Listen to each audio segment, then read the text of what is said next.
Hello friends, எல்லோரும் எப்படி இருக்கீங்க? இப்போ நான் வந்து சிம்பிளான ஒரு டீ கேக் ரெசிபி வந்து செஞ்சுருக்கேன்.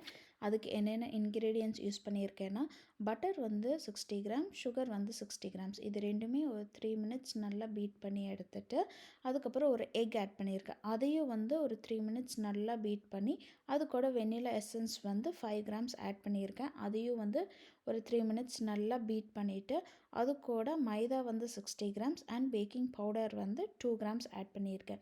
அது 2 ஆட் பண்ணக்கப்புறம் நம்ம வந்து பீட்டர் வந்து யூஸ் பண்ணக்கூடாது. கையில் தான் யூஸ் பண்ணணும். கட் அண்ட் ஃபோல்ட் மெத்தடில் வந்து நம்ம யூஸ் பண்ணணும். இது வந்து இவ்வளோ தான் இன்க்ரீடியன்ட்ஸ். இது வந்து ஒரு 7 பீசஸ் ஆஃப் டீ கேக் வந்து ஆகும். அதுக்கப்புறம் ஒரு 6 இன்ச் டின்னில் வந்து பட்டர் பேப்பர் போட்டு இந்த பேட்டரை வந்து நான் அதில் ட்ரான்ஸ்ஃபர் பண்ணிட்டேன். அதுக்கப்புறம் 180 டிகிரி செல்சியஸில் வந்து 10 மினிட்ஸ் ப்ரீ ஹீட் பண்ணிவிட்டு, அப்புறம் 180 டிகிரி செல்சியஸ்லேயே 25 to 30 மினிட்ஸ் வந்து நான் பேக் பண்ணி எடுத்திருக்கேன். டூத் பிக் வச்சு குத்தி பாருங்கள். ஒட்டாமல் வந்துச்சுன்னா கேக் வந்து சூப்பராக வந்திருக்கும். ஒட்டி வந்திருக்குன்னா ஒரு 5 to 10 மினிட்ஸ் வந்து நீங்கள் அகெயின் பேக் பண்ணிவிட்டு வெளியே எடுக்கலாம்.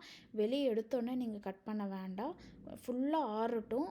ஆறுனதுக்கப்புறம் நீங்கள் கட் பண்ணுங்கள். சூப்பராக ஸ்பான்ஜியான அந்த டீ கேக் வந்து ஆகும். கிட்ஸுக்கெல்லாம் ரொம்ப பிடிக்கும். இந்த ஃப்ளேவர் சூப்பராக இருக்கும். நீங்கள் ட்ரை பண்ணி பாருங்கள். பிடிச்சிருந்தா லைக் பண்ணுங்கள், ஷேர் பண்ணுங்கள், சப்ஸ்கிரைப் பண்ணுங்கள். மறக்காமல் பெல் ஐக்கான் கிளிக் பண்ணுங்கள். பாய்.